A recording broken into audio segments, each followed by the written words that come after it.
Selamat malam Mirsa, Anda menyaksikan One on One bersama Anggia. Dan seperti yang kita sudah saksikan tadi, sudah tahu dong kita akan bahas apa. Ini mengenai Timnas U17 yang untuk pertama kalinya dalam sejarah menorehkan sejarah akan melesat ke Piala Dunia 2025 yang akan digelar November mendatang di Qatar. Ini melalui proses kualifikasi. Lalu seperti apa ini persiapan kira-kira untuk Timnas U17 dan bagaimana proses seleksi pemain nanti? Apakah pemain yang sama masih akan dipasang oleh Timnas atau manajer Timnas? Kita akan langsung berbincang bersama manajer Timnas U17 dan U20, Bang Ahmad Zaki Iskandar. Selamat malam, Bang Zaki. Malam, Bang Anggi. Apa kabar? Baik, Alhamdulillah. Saya mau kasih tepuk tangan yang luar biasa dulu ini. Terima kasih. Untuk keberhasilan kita sampai di sini. Kenapa luar biasa? Ini sejarah pertama ya, Bang ya? Iya. Kita bisa berbangga dong di sini. Kita lolos Piala Dunia melalui jalur kualifikasi. Betul. Ya. Dan kita harus beri apresiasi juga kepada tim pelatih, terutama para pemain yang sudah berjuang, dan juga federasi kita, PSSI di bawah Ketua Umum Pak Erick Thohir. Betul. Yang pasti ini bukan langkah yang mudah, tapi mulus. Ya, kalau kita bisa bilang begitu ya. Nggak langkah yang mudah, tapi kita bisa berjalan mulus. Kenapa? Karena kita menang dalam 4 pertandingan di awal. Semua pertandingan di awal. 3 pertandingan di awal. Walaupun akhirnya dikalahkan ya, perempat final. Tapi tentunya punya banyak catatan Bang Zaki. Apa yang kemudian menjadi evaluasi? Kalau di awal kita bicara nih untuk pemain kita kemarin. Jadi sebetulnya tim ini sudah dipersiapkan 1 tahun yang lalu. Di 2024 ketika kita mengikuti Piala AFF U17. Kemudian berlanjut lagi ke kualifikasi Piala Asia. Waktu itu digelar di Stadion Madia. Kita lolos juga ya. Kemudian masuk ke Piala Asia di Jeddah kemarin dengan target masuk ke perempat final agar kita bisa langsung ikut Piala Dunia di 2025 bulan November ini juga. Karena format Piala Dunia U17 ini kan ada melibatkan 48 negara. Betul. Dan Asia mendapatkan jatah 8 negara. Jadi ketika kita masuk 8 besar sudah otomatis masuk ke Piala Dunia. Punya tiket langsung. Betul. Jadi target yang diberikan oleh PSSI, oleh federasi, yaitu Piala AFF, kemarin kita 3 besar, kemudian lolos ke Piala Asia, sudah kita capai juga, dan terakhir masuk ke Piala Dunia. Alhamdulillah Mbak, semuanya tercapai. Kalau kita bicara pertandingan dan hasil yang memuaskan ini, mungkin orang banyak berpikir ini materi pemain satu, kemudian ada pelatih. Tapi banyak yang orang nggak tahu nih Bang Zaki, manajer Timnas juga berperan besar. Jadi kita pengen tahu nih, Bang Zaki ini sebenarnya tugasnya ngapain, perannya apa aja dalam Timnas U17 khususnya. Jadi perlu saya jelaskan bahwa manajer tim adalah kepanjangan tangan dari federasi, yaitu dari PSSI. Di mana tugas dan tanggung jawab manajer, tim manajer ini mengkoordinasikan dan juga mempersiapkan seluruh, baik itu program-program latihan, program-program TC, termasuk akomodasi, transportasi, administrasi pendaftaran pemain, sampai kemudian pendaftaran pemain di 11 pemain pada saat pertandingan. Proses seleksi juga? Proses seleksi kita serahkan kepada tim pelatih dengan para asisten pelatih. Itu bagian teknis yang memang menjadi kewajiban dan tanggung jawab para pelatih. Tapi sebagai tim manajer saya mengurusi hampir semua, kecuali urusan teknis tadi. Ya. Ini kayak bapak rumah tangganya gitu ya yang ngurusin semuanya. Kalau bapaknya para pemain langsung adalah Coach Nova, saya bapaknya semuanya. Nah, tugas tim manajer ini juga sampai dengan di bench. Artinya pada saat di bench itu juga kita bertugas harus untuk hadir, wajib, karena pada saat managers meeting kan juga ada di saya tanggung jawabnya. Di managers meeting itu dengan sesama peserta kita menetapkan jersey, biasanya warna jersey, terus kemudian rules of the game-nya, statuta FIFA dan lain sebagainya, termasuk dari pelatih, security, semua perangkat pertandingan yang sebelum pertandingan dimulai kita sudah duduk sama-sama untuk kita sepakati. Nah, ini proses yang panjang dan juga tanggung jawab yang besar sebetulnya buat tim manajer untuk kemudian mempersiapkan tim benar-benar bisa bertanding dengan nyaman. Dengan nyaman. Sampai menentukan model jersey dan warna jersey juga dibicarakan. Penentuan pada saat di tim manajer biasanya tim managers meeting itu siapa yang menjadi tim home, siapa yang menjadi tim away. Nah di sana kemudian kita memilih jersey yang akan kita pakai sesuai dengan jersey yang kita bawa ataupun lambang jersey yang dari federasi. Oke, evaluasi nih Bang dari awal tahun kemarin 2024, apa yang menjadi kendala dari tim manajer dalam mempersiapkan tim kita untuk bisa berlaga? Yang pertama, para pemain ini harus juga punya pengalaman bertanding sebelum masuk ke event-event.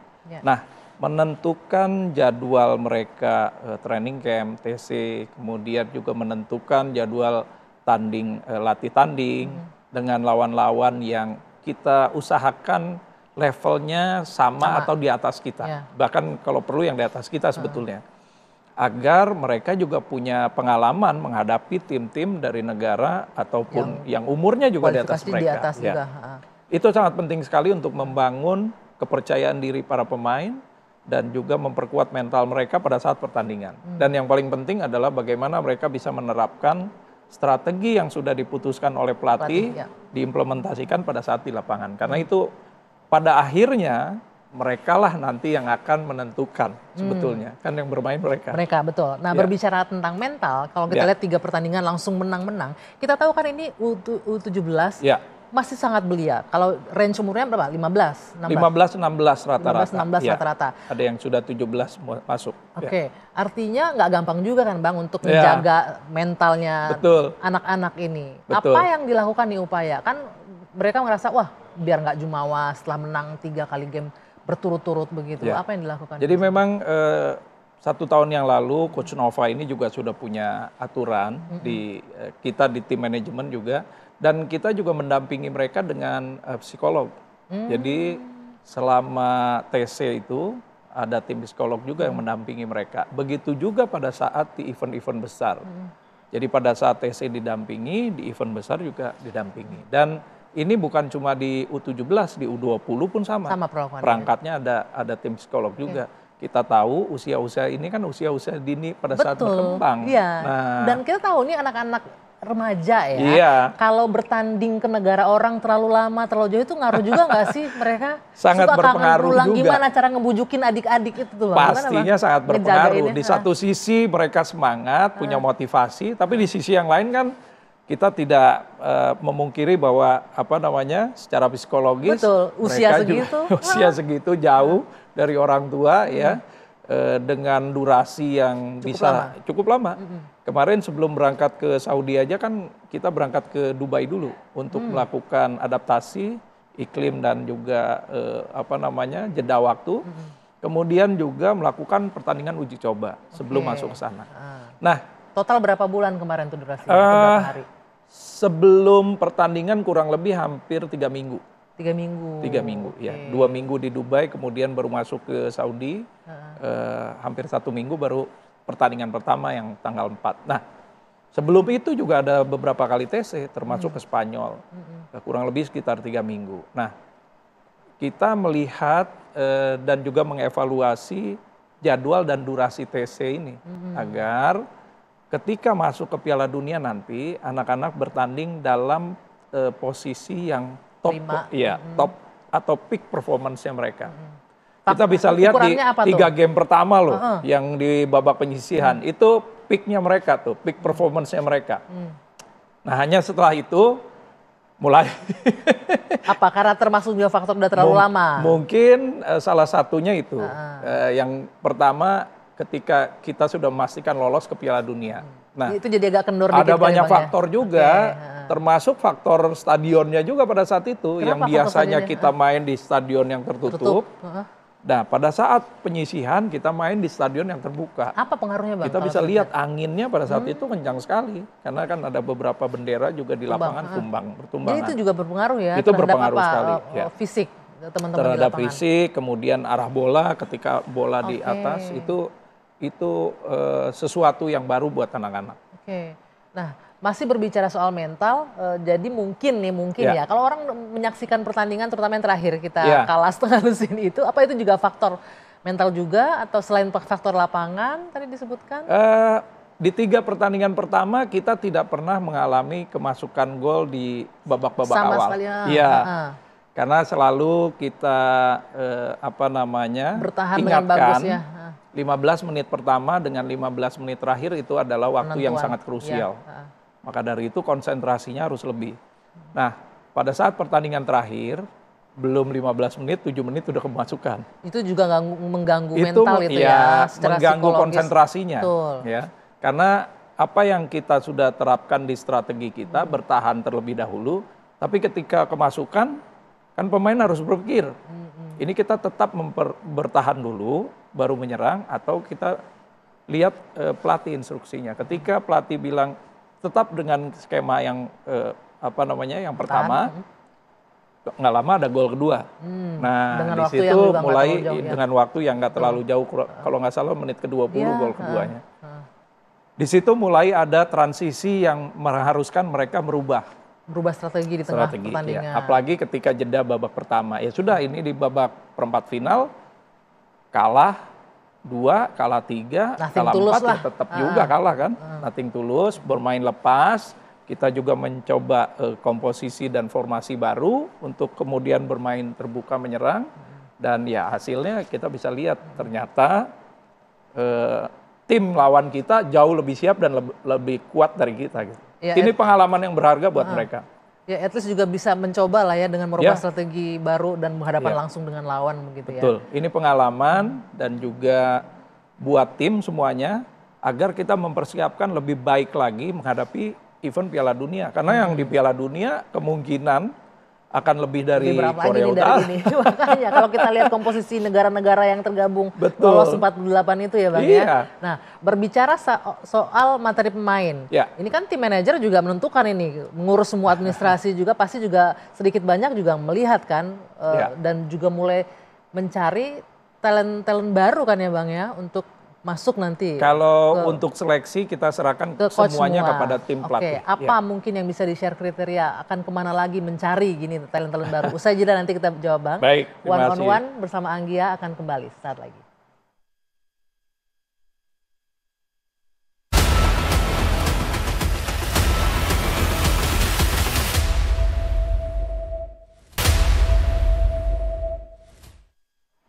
Anda kembali menyaksikan One on One dan saya masih bersama manajer Timnas Ahmed Zaki Iskandar. Bang Zaki, tadi kita lanjutkan yang tadi. Ini kan kalau materi pemain itu tanggung jawabnya coach, ranahnya coach. Tapi sebagai manajer Timnas kan Anda juga ikut menentukan ini apa-apa, mengurus dalam tanda kutip segala hal. Betul. Apa yang kemudian yang bisa dilakukan ini? Kita tahu materi pemain di umur itu kan banyak nih. Tapi untuk bisa menyaring semua dari daerah, apa strategi yang dilakukan? Nah, termasuk jadi sebagai federasi juga. PSSI atau federasi ini memang senantiasa berkomunikasi dengan para asprof dan askot se-Indonesia untuk mereka membuat database kelompok-kelompok umur dari usia 10, 12, 14 terus berjenjang. Itu dari umur 10 udah mulai di harusnya sudah ada database-nya. Agar kita bisa men-tracking dari awal calon-calon atau aset-aset para pemain kita ini. Nah, kemudian mulai dari sana akan ada seleksi. Entah itu seleksi dari kota kabupatennya terlebih dahulu, kemudian bermain untuk tingkat provinsi, dan selanjutnya. Nah, di sini federasi juga memang perlu dukungan dari elemen masyarakat, asprof, askot, askap di tiap daerah. Termasuk pemerintah daerahnya Mbak. Betul. Ini harus rajin dong mengadakan event-event atau liga di antar daerah begitu ya. Entah dalam konsepnya turnamen atau liga kelompok umur, kita sih berharap ada liga kelompok umur juga ya. Nah, dengan begitu perkembangan sepak bola usia dini bisa kita pantau dengan baik. Sabang sampai Merauke kan banyak sekali kita punya talent.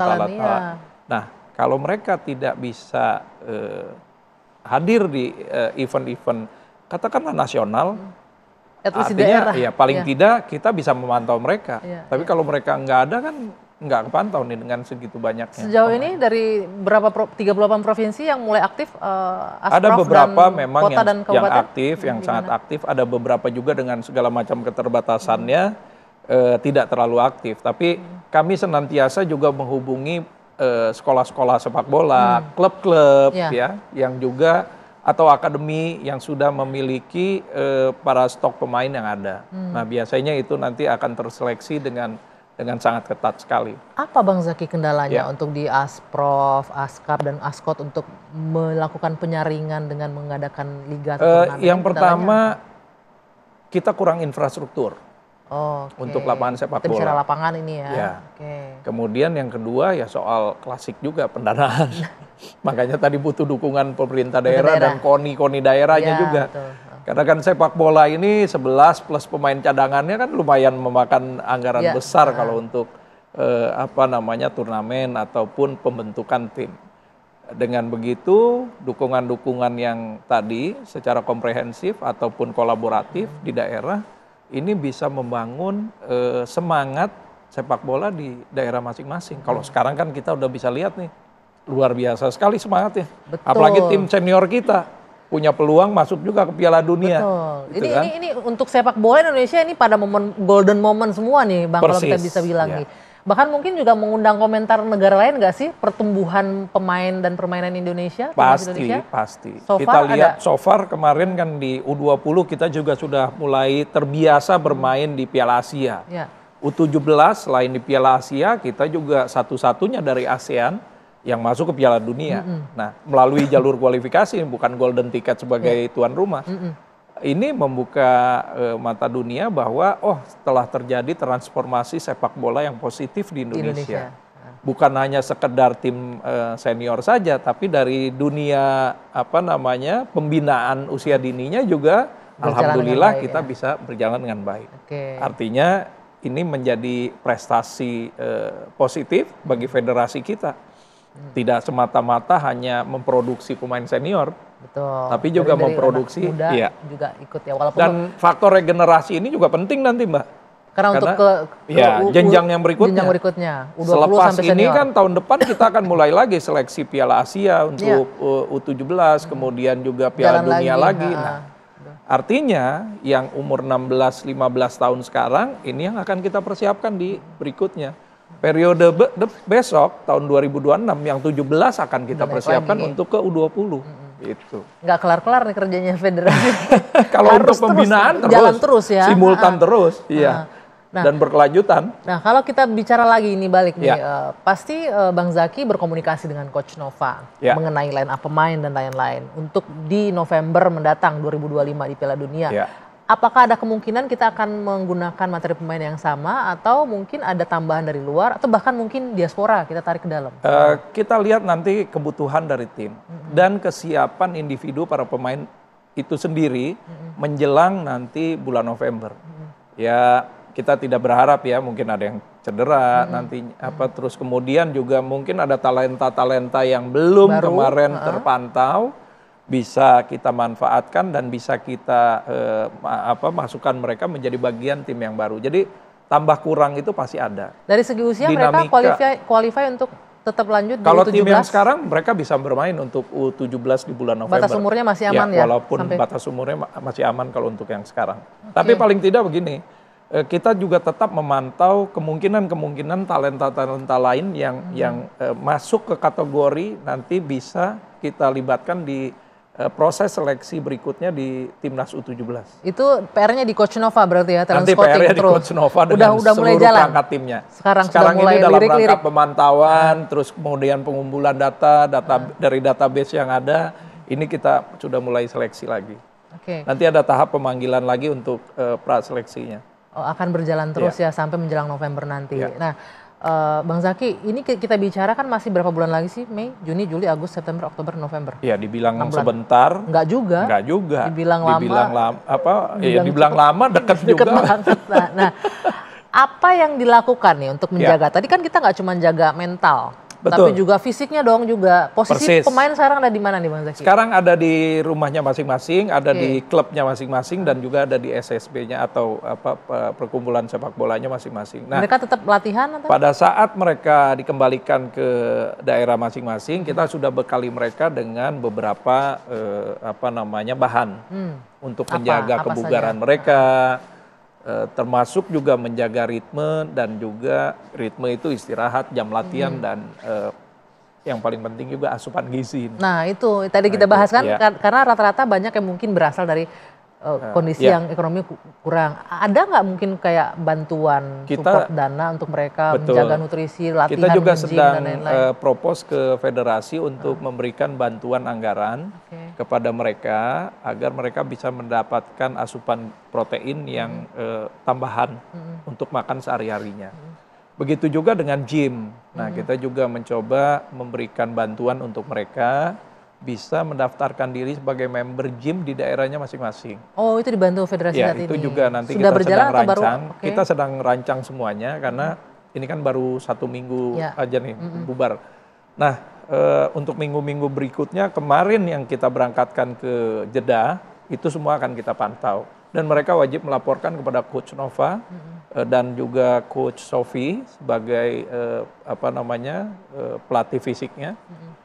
Setiap saat kegiatan-kegiatan mereka agar bisa kita maintenance stamina-nya nanti. Selain stamina, nutrisi, mereka juga berlatih nggak? Mungkin ada kayak friendly match kah di masing-masing atau nanti pas dikumpulin bersama? Kebetulan kita juga sedang membuatkan formasi agar mereka ikut turnamen di EPA nantinya.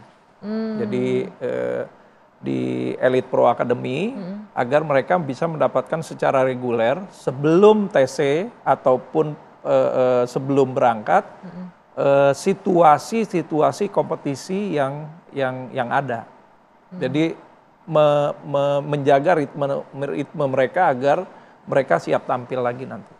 Itu sangat penting sekali itu. Betul. Nah, untuk friendly match mungkin disiapkan nggak bertanding dengan siapa? Nanti ada friendly match, kemudian ada mini turnamen juga. Mungkin kita mengundang para peserta Piala Dunia atau yang non Piala Dunia untuk hadir ke Indonesia. Atau bahkan kita ikut mini turnamen di daerah atau negara-negara lain. Itu penting juga tuh. Ya, ini pemain kan harus persetujuan manajer tim ya, manajer timnas juga. Selain Coach Nova nanti bertugas juga Bang Zaki pasti juga ngasih penilaian. Kira-kira selain kita talent scouting di dalam internal, butuh atau enggak pemain dari luar? Nanti kita jawab. Bukan pemain dari luar, pemain diaspora. Ya, anak-anak Indonesia yang ada di luar, diaspora. Butuh atau tidak? Nanti kita jawab one on one bersama Anggia. Akan kembali sesaat lagi.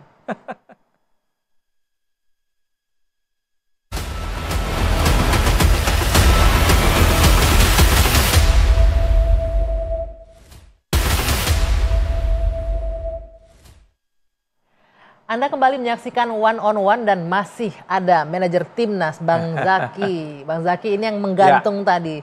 Saya tahu tadi Anda sudah menjelaskan kita cari talent scout dari dalam semua. Kita punya banyak talent di Indonesia, tanah air. Tapi apakah tidak menutup kemungkinan bakal ada atau enggak pemain diaspora nanti di November mendatang untuk memperkuat tim kita? Tetap kita juga mencari aset-aset kita yang berada di luar juga. Jadi salah satunya kan kita bisa buktikan ada Matthew Baker. Nah, satu-satunya lagi. Ini beda banget sama tim senior yang hampir banyak kan diaspora semua nih. Ini tapi U17 cuma satu. Masih tetap terbuka peluang, tapi kan juga ada kriterianya. Bagaimana secara teknik, kemudian stamina, bukan saja skill tapi juga pengetahuan tentang sepak bolanya, itu akan menjadi kategori pertimbangan bagi para pelatih. Nah, kita juga membuka kesempatan itu bagi diaspora kita yang berada di luar. Ada satu juga anak kita yang memang sedang studi di luar, ya, Lukas namanya. Kemarin tidak sempat ikut karena memang jadwal yang panjang, sekolahnya yang tidak memberikan izin untuk ikut. Maka dari itu nanti kesempatan di Piala Dunia pun kita akan undang lagi. Membuka. Ya. Yang penting secara skill, kemampuan individu dan juga kemampuan dia bermain secara kolektif di tim baik dan bisa mengangkat performa tim juga. Jangan sampai bagus sendiri ya, nggak bisa kerja sama-sama yang lain. Karena ini kan permainan kolektif, sepak bola itu. Itu juga nggak gampang, mungkin pertimbangan ya Bang ya. Ketika ada diaspora masuk, untuk mereka membangun chemistry di antara pemain juga jadi faktor ya. Ya, tapi alhamdulillahnya biasanya tipikal para pemain Indonesia itu kan juga welcome ya, humble. Jadi mereka juga adaptasinya cepat beradaptasi. Biasanya seperti itu. Tapi satu nih Bang yang bisa kita ambil kesimpulan. Mungkin pemirsa di rumah juga, pecinta bola juga melihat ternyata kita bisa kok dengan pemain-pemain dari internal kita sendiri, nggak harus banyak-banyak banget diasporanya. Itu membuktikan itu ya, dengan materi U17 kita sekarang. Tapi jangan lupa juga bahwa pembangunan perkembangan sepak bola itu juga kan tergantung dengan sumber daya manusia, baik itu pelatih, ya kemudian perangkat-perangkat di daerah. Dengan semakin banyaknya akademi, SSB, sekolah-sekolah sepak bola yang punya kualifikasi baik dan juga punya program yang baik di daerah-daerah, akan semakin banyak juga talenta pemain yang bermunculan nanti dari Indonesia. Ya, bolehlah kita apresiasi ya Bang ya. Sekolah-sekolah sepak bola sudah bermunculan. Klub-klub sepak bola di bawah. Pelatih-pelatih kita juga oke. Betul. Itu juga menjadi faktor. Dan mereka harus terbuka dengan sport science sekarang. Sekarang ini nggak cuma mengandalkan skill individu aja. Tapi juga harus ada backup data untuk para calon pemain kita. Apa aja? Itu udah pasti tuh, data mengenai statistik mereka bertanding, kemudian juga statistik mereka berlari, menendang, itu semua harus ada di tim kepelatihan dan analis di daerah-daerah. Oke, kita katakan kalau analis terlalu advance lah ya, tapi paling tidak para guru-gurunya nih, coachnya nih, udah punya data. Itu. Nah, itu. Dan ketika bertanding kemarin juga kelihatan ya, siapa-siapa ini yang punya materi permainan yang bagus untuk menyerang, dan untuk defense. Untuk mendapatkan itu kan mereka harus melalui jenjang pendidikan juga. Maka dari itu refresh untuk pelatih-pelatih lokal ya, sertifikasi untuk mereka, program-program itu akan selalu digulirkan oleh federasi.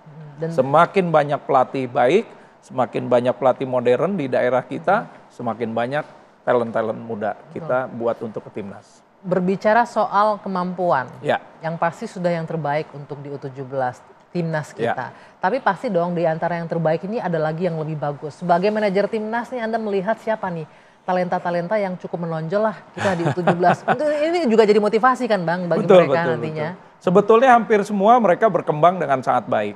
Apalagi program TC kita di luar negeri dengan uji coba dengan para negara-negara peserta Piala Asia ataupun Piala Dunia yang lain ya. Itu akan membangun kepercayaan diri mereka dan juga membangun skill individu mereka.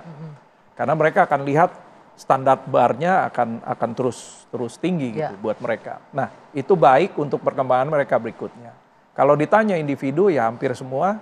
Satu nama. Yang ini signifikan saya nggak bisa. Tapi Anda melihat pasti. Saya nggak bisa melihat karena ada beberapa perkembangan yang sangat signifikan. Misalkan seperti Evandra, Matthew Baker, Putu Panji ya sang kapten kita. Kemudian ada Nazril, ada Fabio. Hampir semuanya berarti yang punya lemparan jauh juga. Jadi nggak cuma senior aja, kita punya Arhan yang bisa melempar jauh di U17 juga kita ada. Punya.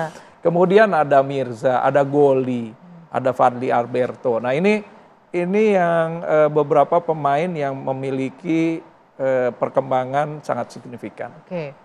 Kalau kita bicara pemain, kita punya pemain berkembang signifikan tadi Anda bilang. Tapi negara-negara lain di antara 47 negara lain juga pasti hal yang sama. Pasti. Negara mana menurut Bang Zaki yang mungkin ini kalau jadi lawan kita nih agak-agak ngeri sedap nih. Agak-agak ngeri sedap nih nanti nih. Kayak kalau untuk kelas Piala Dunia semuanya ngeri sedap. Apalagi ini pertama kali ya. Apalagi kita bicara kalau dari Eropa, Afrika, belum lagi dari Amerika Latin, ada Brazil, ada Argentina. Ini kan. Tapi agak susah ditebak juga ya, karena Belanda aja nggak masuk loh. Sebagai satu raksasa sepak bola juga nggak masuk. Betul, karena kan kualifikasi mereka di zona Eropa juga sangat ketat. Jadi mungkin bukan cuma Belanda aja. Ada negara-negara yang bagus beberapa lagi yang negara bagus yang juga tidak bisa ikut di tahun 2025 ini. Begitu juga di Afrika. Nah maka dari itu ada baiknya juga kita sering melakukan pertandingan friendly match uji coba dengan negara-negara tersebut. Jangan salah, kita punya satu dari Asia yang sekarang perkembangannya sangat luar biasa, yaitu Uzbekistan. Oh iya, kita benar, bisa belajar dari mereka itu. Karena saya lihat di U17 maupun di U20 kelompok umurnya itu sangat luar biasa, signifikan, dan nggak ada salahnya kalau kita juga bisa belajar dari mereka untuk memperbaiki performa kita. Oke, kita boleh dong berandai-andai dan pasti tiap pertandingan Indonesia punya target. Ya. Saya pengen dengar targetnya Pak Manajer ini untuk tim kita U17 nanti nih. Yang diberikan oleh PSSI Federasi lolos penyisian grup. lolos penyisian grup. Itu untuk kemudian masuk ke penyisian berikutnya. Oke, kan penyisian grup dari 48 pasti kan diambil 22 tuh nanti tuh. Ya. Nah, sekarang kan kita ini di Asia ini ada kita bareng Korea Selatan, Yaman, Afghanistan. Kira-kira di antara kita bicara Asia dulu deh. Oke. Ada kemungkinan dong pasti nanti akan. Oh, ini yang Piala Asia kemarin. Piala Asia kemarin. Kalau untuk Piala Dunia nanti drawingnya kalau nggak salah antara tanggal 22 sampai 25 Mei ini. Oke, kita kalau boleh berharap nih. Iya. Boleh berharap kita mau ngadepin siapa sih? Qatar kah atau siapakah gitu kan? Mudah-mudahan dari pot satunya ada Qatar di grup kita. Why Qatar? Kenapa? Gampang banget apa gimana? Pot satu itu melibatkan negara-negara yang memang sudah sering sekali masuk di Piala Dunia. Ya. Ada Brazil di sana, ada Jerman, ada Prancis, ada Argentina mungkin. Kemudian dari Afrikanya, ada Mali, ada Pantai Gading. Ini sangat luar biasa sekali. Pot 2 juga tidak kalah beratnya. Nah, begitu juga kita, kalau nggak salah Indonesia masuk ke pot 3. Pot 3, ya. Oke. Melihat mereka, ini kan di usia yang sama ya Bang ya. Tapi kita tahu nih masing-masing negara secara kondisi fisik aja beda. Afrika seperti itu, kita lihat Eropa, belum lagi yang lainnya. Kita seberapa confidence nih Bang Zaky, kita ngeliat secara fisik nih ya. Selain skill kita bicara nanti skill. Setiap negara punya kelemahan dan kelebihan masing-masing. Tentunya region juga berbeda-beda. Antara yang Eropa, Asia dengan Afrika dan Amerika Latin ini punya plus minus dan juga kelebihan-kelebihan yang berbeda-beda nih tentunya. Jadi kita katakan sebetulnya kalau Asia walaupun tubuhnya nggak terlalu tinggi, kan secara postur boleh bilang kita lebih kecil dibandingin. Kemarin di Piala Asia kita salah satu yang terpendek tim nomor 2 atau nomor 3 gitu dari bawah. Tapi paling tidak begini, kita punya speed. Itu yang bisa kita unggulkan. Nah, dengan speed yang kita bisa unggulkan, apa yang bisa kita lakukan untuk tim kita meraih kemenangan. Sebenarnya di setiap turnamen dan event-event besar, sepak bola ataupun olahraga, tim yang bisa memanfaatkan atau meminimalisir kesalahan sendiri, baik itu individu maupun kolektif, dan memanfaatkan kesalahan tim lawan dengan maksimal, itu yang selalu bisa memenangkan pertandingan. Itu kita punya di tim kita, anak-anak yang cerdik dan cerdas di lapangan, gak hanya skill lah kita bicara ya. Dari 3 pertandingan penyisian di Piala Asia kan kemarin bisa lihat. Katakan pertandingan lawan Korea Selatan, kita bertahan secara solid dan kemudian kita mendapatkan kesempatan walaupun mungkin dari sekian banyak kesempatan itu yang paling terbaik yang kita dapatkan yaitu penalti di menit-menit akhir. Nah, hal-hal seperti ini akan kita temukan di turnamen-turnamen besar. Jadi bagaimana nanti kita bisa mempersiapkan mereka memanfaatkan setiap peluang yang kita punya dan meminimalisir kesalahan kita. Materi itu akan dilakukan atau diberikan oleh Coach Nova nantinya ya. Dan itu biasanya ada di setiap latihan-latihan pertandingan. Baik. Pak Manajer, nanti kita masih ada satu segmen lagi.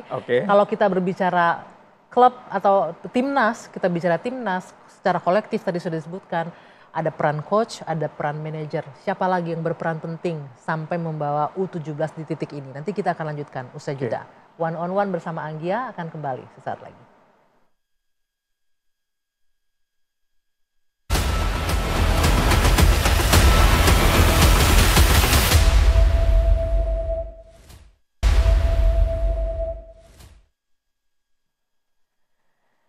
Ya, kita tiba di segmen akhir one on one bersama Anggia dan saya masih bersama manajer timnas Bang Ahmed Zaky Iskandar. Bang Zaky, tadi yang saya tanyakan, dengan keberhasilan sampai di titik ini, kita udah masuk Piala Dunia untuk U17, pasti ada banyak pihak yang berperan. Siapa-siapa saja ini yang kalau kita mau kasih apresiasi, kita kasih apresiasi malam ini siapa saja mereka. Baik, tentu saja tim pelatih yang bekerja keras, para pemain kita dan juga federasi termasuk para SSB, klub, dan juga Askap Asprof. Ini juga penting karena kerja kolektif kita inilah yang membangun dunia sepak bola Indonesia. Tidak mungkin bisa hanya dikerjakan oleh sekelompok dan segelintir orang saja. Karena kita lihat ini kan sangat kompleks sekali. Ya. Jadi semua perangkat ini sangat berperan.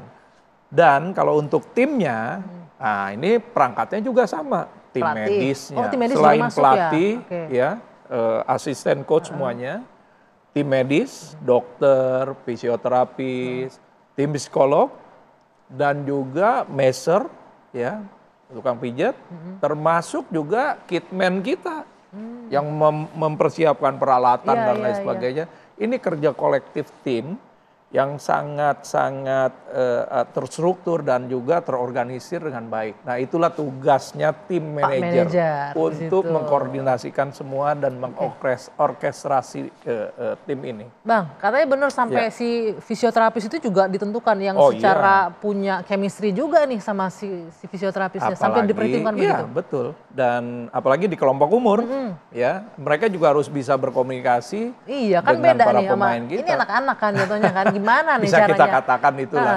Jadi memang yang juga bisa ngemong gitu, semuanya harus kita buat senyaman mungkin.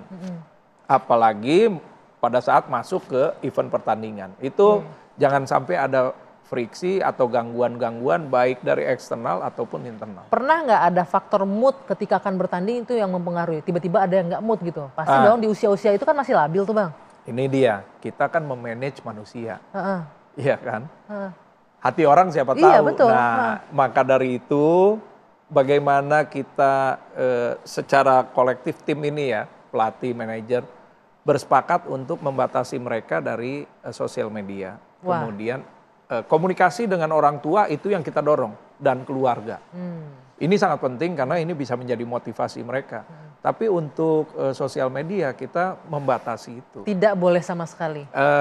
Tidak boleh sama sekali, tapi ketat dengan peraturan itu. Apa? Ada pernah kejadian gitu, gara-gara lihat sosmed langsung ngedrop mentalnya? Sudah pasti, apalagi umur 17, 15, 16 gitu kan. Bahkan yang umur 20 dengan senior aja juga dihajar netizen juga mental down-nya. Tapi paling tidak ini juga menjadi pelajaran buat mereka bagaimana menggunakan sosial media atau media sosial secara bijak. Dan di setiap angkatan itu kita juga memberikan mereka edukasi mengenai penggunaan sosial media dengan bijak. Jadi U17 kemarin begitu pulang dikasih juga materi itu. Ya, U20 sebelum berangkat dan sesudah pulang juga diberikan juga kelas untuk memanage bagaimana mereka bisa mengatur media sosial mereka. Dengan kemenangan kemarin, 3 kali pertandingan itu, tentunya ada apresiasi. Bentuk apresiasi seperti apa yang diberikan Bang? Tapi seperti ini menarik yang tadi Bang Zaki bilang. Ini juga harus apresiasi juga bisa menjaga mentalnya anak-anak. Betul. Itu diberikan ya. Federasi tetap memberikan apresiasi kepada mereka, ya, baik secara kolektif semuanya.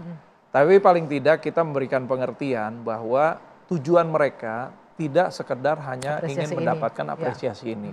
Perlu mereka catat dan mereka ingat bahwa pertandingan event internasional itu adalah etalase untuk mempromosikan mereka masing-masing. Jadi ini showcase mereka sendiri ya. Piala Dunia itu adalah forum untuk mempromosikan mereka gitu. Jadi pergunakanlah itu sebaik-baiknya. Kesempatan ini kan tidak datang 2 kali. Dan kesempatan ini diperjuangkan dengan kerja keras. Disiplin yang tinggi. Komitmen mereka sebagai atlet sepak bola. Itulah yang kita berikan pendidikan dan pengalaman kepada mereka. Jadi kita sih berharap tunas-tunas muda ini bisa berkembang terus nantinya. Dan mudah-mudahan bisa dilirik untuk bermain di negara lain, di luar negeri ya, terutama negara-negara besar sepak bola, bermain di klub, itu menjadi target kita, agar mereka semua punya pengalaman yang lebih luas lagi. Bang Zaki, bicara roadmap nih untuk olahraga sepak bola khususnya. Kalau beberapa tahun lalu mungkin di rumah ini yang menyaksikan, mungkin ada orang-orang tua zaman dulu kayaknya, nah nggak usah lah olahraga gitu ya, sekolah aja deh yang bener, karena mungkin masa depan pemain atau olahraga atau kita di sini kurang bagus. Ini gimana? Ada jaminan nggak nih bahwa selain meningkatkan kualitas pemain, tapi juga kesejahteraannya, masa depan mereka gimana ke depannya, roadmapnya seperti apa? Betul. Secara perkembangan dunia sepak bola profesional di Indonesia sekarang ini jauh lebih baik dari beberapa dekade yang lalu. Kemudian peluang itu juga jauh terbuka banyak bagi para atlet-atlet pemain sepak bola kita. Sekarang kita punya liga profesional, Liga 1, Liga 2 ya, yang melibatkan beberapa klub banyak yang juga secara profesional sekarang ini memang walaupun masih ada kekurangan, tapi progres kita ke jalur yang tepat sudah berjalan. Artinya karir mereka di dunia olahraga itu bisa menjamin kesejahteraan mereka nantinya. Tapi tetap sekali lagi itu dikembalikan kepada individu masing-masing. Karena komitmen, disiplin diri, itu akan sangat penting. Sejauh mana dia mau meningkatkan kemampuannya itu ya, balik lagi ke individu. Sejauh mana mereka bekerja keras untuk menjadi atlet sepak bola yang benar-benar bisa mereka mendapatkan faedah dan manfaat dari sana. Artinya orang tua di luar sana jangan khawatir lah kalau anak-anaknya punya bakat langsung didorong gitu ya Bang ya. Dorong saja, apalagi dunia olahraga itu bisa menghindari mereka dari hal-hal yang negatif ya. Betul. Mbak bisa lihat kalau kita bisa di turnamen kelompok umur dari usia 10 sampai usia remaja gitu 17 ya, ratusan yang bermain sepak bola itu sangat-sangat buat saya itu sesuatu yang wah gitu loh. Daripada mereka melakukan hal-hal yang negatif, mendingan mereka animonya besar tapi Bang. Animo sekarang sangat luar biasa. Bahkan sepak bola wanita aja juga sekarang sedang berkembang. Kita boleh dong nih karena nyinggung sepak bola wanita. Sejauh mana nih kemampuan tim wanita kita? Sekarang sedang kita punya program federasi untuk mengembangkan sepak bola wanita bahkan sekarang sampai ke usia dini. Udah ada beberapa event-event diserusin sekarang oleh federasi. Dan ini membuka peluang bagi anak-anak kita, terutama yang anak-anak wanita ini, ya, yang perempuan, untuk juga berpartisipasi di olahraga sepak bola. Wah ini menarik nih. Nah, harus lebih banyak sosialisasinya ini. Karena nggak banyak yang tahu kalau sepak bola wanita kita juga ternyata sedang berkembang. Beberapa turnamen mini soccer, yang kemarin di Bali juga, Bali Sevens ini, waduh, bukan cuma lokal tapi internasional. Peminatnya banyak. Banyak sekali. Oh ya? Iya, maka dari itu kita dorong juga Asprof, Askap Askot untuk mempersiapkan infrastrukturnya di daerah mereka masing-masing. Tentunya dengan dukungan dari pemerintah daerah. Dan tentunya juga kita nggak lupa lah ya, mengapresiasi federasi di sini ya. Sudah di bawah kepemimpinan Pak Erick Thohir ini sangat luar biasa sekali progres dan lompatan-lompatan PSSI di dunia sepak bola. Sekarang ini kita menjadi negara yang sudah dianggap dalam tanda kutip besar di dunia. Diperhitungkan kita ya. Sangat diperhitungkan di dunia sepak bola. Ada yang melirik mungkin mau menjadikan Indonesia juga akibat perkembangan yang pesat ini? Kemarin di forum Asia AFC di Singapura beberapa hari yang lalu, ketum kita sebagai pembicara itu banyak sekali negara-negara yang mau hadir ke kita untuk belajar. Udah jadi benchmark lah Indonesia perkembangan sepak bolanya terutama ya. untuk di ASEAN sekarang ini. Dan juga boleh lah saya bilang manajer timnasnya juga berpengaruh karena sampai sekarang nggak ngambil gaji katanya ya. Nggak ada gaji. Nggak digaji sama sekali. Jadi amal jariah Bang ya. Karena udah membantu ini persepak bola Indonesia. Harus ada passion juga. Kalau nggak ada. Karena passionnya. Benar, kalau nggak passion jadi capek juga barangkali gitu ya. Karena passionnya di olahraga dan juga membuat potensi-potensi muda ini muncul lah tanah air kita. Bang Zaki, manajer Timnas, terima kasih sekali atas waktunya. Senang sekali rasanya saya bisa ngobrol banyak malam hari ini tentang Timnas kita. Mudah-mudahan persiapan November mendatang oke semua. Amin. Dan Indonesia bisa mencapai target-target yang dititipkan. Dukung terus sepak bola Indonesia, kelompok umur maupun timnas senior, termasuk sepak bola wanita kita yang sedang berkembang sekarang. Terima kasih supportnya dari masyarakat Indonesia untuk timnas kita di baik kelompok umur maupun di timnas senior. Terima kasih Bang Zaki, selamat malam. Pemirsa demikian One on One bersama Anggia. Kita jumpa lagi pekan depan. Selamat malam, sampai jumpa.